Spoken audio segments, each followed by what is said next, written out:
Hello বন্ধুরা, আপনারা সবাই কেমন আছে? আশা করছি নিশ্চয় ভালো আছে। আমাদের চ্যানেলের পক্ষ থেকে আপনারা সবাইকে স্বাগতম জানাচ্ছি।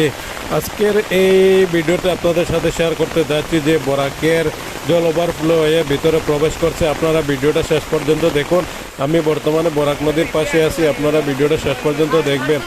আর এই যে জায়গাটার মধ্যে আমি আইছি, এই জায়গাটা আপনারা দেখতে পাচ্ছেন যে আপনাদের সামনে কিভাবে বরাক নদীর জল প্রবেশ করছে ওভারফ্লো হইয়া প্রায় বিপজ্জনক অবস্থাতে আছে। আপনারা ভিডিওটা শেষ পর্যন্ত দেখুন।